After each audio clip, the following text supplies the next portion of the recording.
शांत गांव में एक हरी भरी घाटी के बीचों बीच बसा एक माँ बकरी और उसके 7 छोटे बच्चे रहते थे। यह घाटी अपनी सुरम्य सुंदरता के लिए जानी जाती थी, जिसमें लुढ़कती पहाड़ियाँ, जगमगाती नदियाँ और रंग बिरंगे फूलों की भरमार थी। बकरियों का आरामदायक घर एक जंगल के किनारे एक छोटी आकर्षक झोपड़ी थी। माँ बकरी अपने पालन पोषण के स्वभाव के लिए जानी जाती थी और वह अपने 7 बच्चों को दुनिया की किसी भी चीज से ज्यादा प्यार करती थी। हर सुबह वह उन्हें कोमल चुंबन के साथ जगाती और ताजी घास और तिपतिया घास का हार्दिक नाश्ता तैयार करती। एक उज्जवल धूप वाले दिन, जब पक्षी खुशी से गा रहे थे और जंगली फूलों की खुशबू हवा में भर रही थी, माँ बकरी ने अपने बच्चों को अपने चारों ओर इकट्ठा किया। मेरे प्यारे बच्चों, उसने अपनी मधुर आवाज में कहा, मुझे कुछ खाना खरीदने के लिए बाजार जाना है। तुम्हें घर के अंदर रहना चाहिए और किसी के लिए दरवाजा नहीं खोलना चाहिए। जंगल में छिपे दुष्ट भेड़िए से सावधान रहना। वह चालाक और खतरनाक है और वह तुम्हें खाना खिलाना चाहेगा।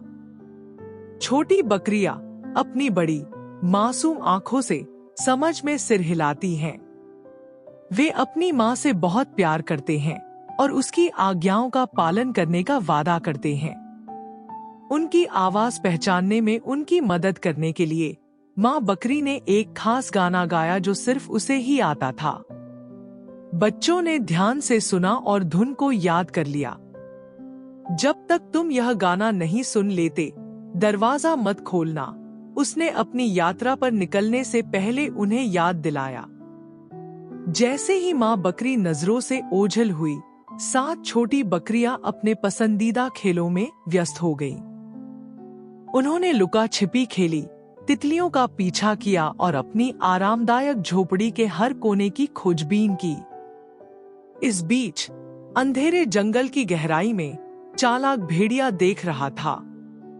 उसने माँ बकरी की अपने बच्चों को दी गई चेतावनी को सुन लिया था और उन्हें धोखा देने की योजना बनाई थी। भेड़िया चुपके से बकरियों की झोपड़ी के पास पहुंचा और दरवाजा खटखटाया। अपनी कर्कश आवाज में उसने माँ बकरी की नकल करने की कोशिश की। दरवाजा खोलो मेरे प्यारे बच्चों, यह तुम्हारी माँ है जो स्वादिष्ट व्यंजन लेकर बाजार से लौटी है। हालांकि बच्चे आसानी से मूर्ख नहीं बनते। नहीं नहीं, तुम हमारी माँ नहीं हो, वे एक स्वर में चिल्लाए। हमारी माँ की आवाज नरम मीठी है, तुम्हारी जैसी कर्कश नहीं, निराश लेकिन हतोत्साहित नहीं। भेड़िया पास की एक धारा में वापस चला गया। उसने ठंडा पानी पिया और ऊंची नरम आवाज में बोलने का अभ्यास किया। जब उसे भरोसा हो गया तो वह झोपड़ी में वापस आया और फिर से खटखटाया, इस बार माँ बकरी की आवाज की नकल करते हुए। मेरे प्यारे बच्चों, दरवाजा खोलो, यह तुम्हारी माँ है, स्वादिष्ट व्यंजन लेकर बाजार से लौटी है, उसने आवाज लगाई। छोटी बकरियां लगभग आश्वस्त हो गई थी, लेकिन उन्हें अपनी माँ का गाना याद था। हमें खास गाना गाओ और हम दरवाजा खोल देंगे, उन्होंने मांग की। भेड़िया हैरान होकर महसूस किया कि वह गाना नहीं जानता था।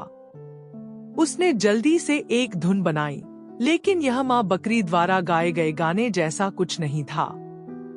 बच्चों ने उसके धोखे को समझ लिया और दरवाजा खोलने से इनकार कर दिया। निराश होकर भेड़िए ने अपना तरीका बदलने का फैसला किया। वह चुपके से पास की एक चक्की में घुस गया और अपने पंजों को बकरी के पंजों जैसा बनाने के लिए उन पर सफेद आटा लगाया। फिर उसने फिर से दरवाजा खटखटाया, एक धुन गाते हुए जिसे उसने माँ बकरी को पहले गुनगुनाते हुए सुना था। 7 छोटी बकरियां सफेद पंजे देखकर और जानी पहचानी धुन सुनकर मान गई कि दरवाजे पर उनकी माँ है। उन्होंने उत्सुकता से दरवाजा खोला, लेकिन जब दुष्ट भेड़िया उनकी झोपड़ी में घुस आया तो वे भयभीत हो गए। बच्चे चीखने लगे और सभी दिशाओं में बिखर गए, खतरनाक शिकारी से छिपने की कोशिश कर रहे थे। पहला बच्चा बिस्तर के नीचे छिप गया, दूसरा एक बड़े बर्तन में, तीसरा अलमारी में, चौथा कंबल के नीचे, पांचवा एक बैरल में, छठा पर्दे के पीछे और सातवां, जो सबसे छोटा था, दादाजी की घड़ी में छिप गया।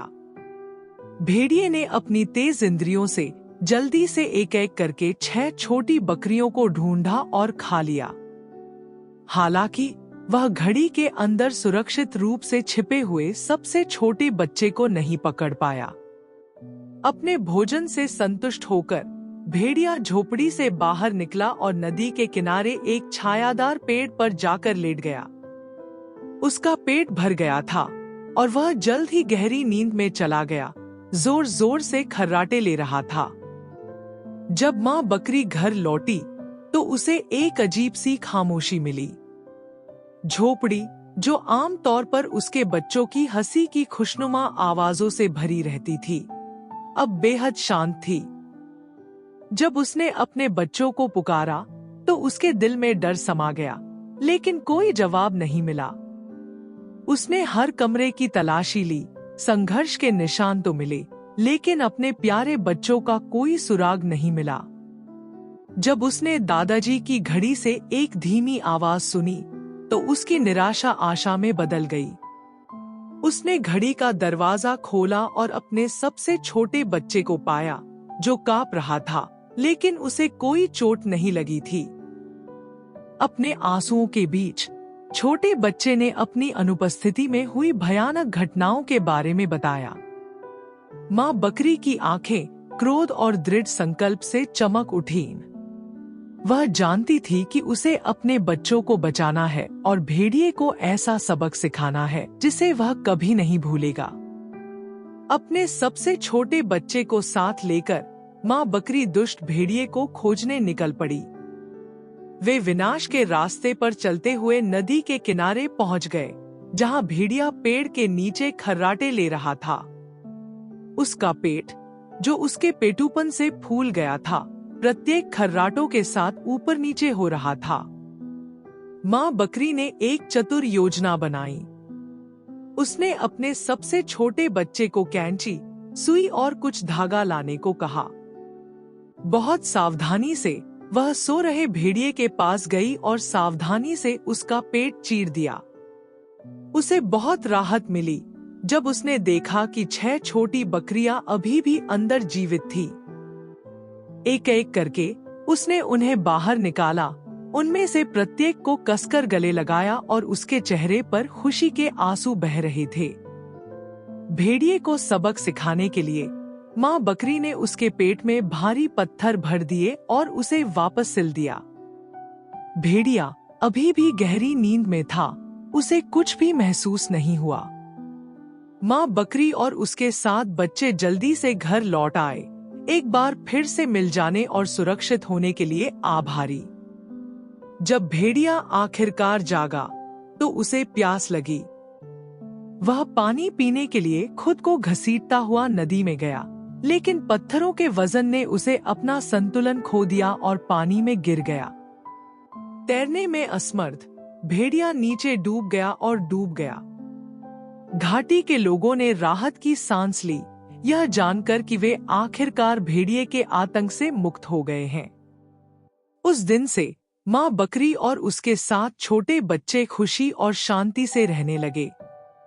बच्चों ने सावधानी के महत्व और अपनी माँ के प्यार और बुद्धि के मूल्य को सीखा, और माँ बकरी हमेशा सतर्क और देखभाल करने वाली अपने बच्चों की रक्षा करती रही, यह सुनिश्चित करते हुए कि वे प्यार और सुरक्षा से भरी दुनिया में बड़े हों।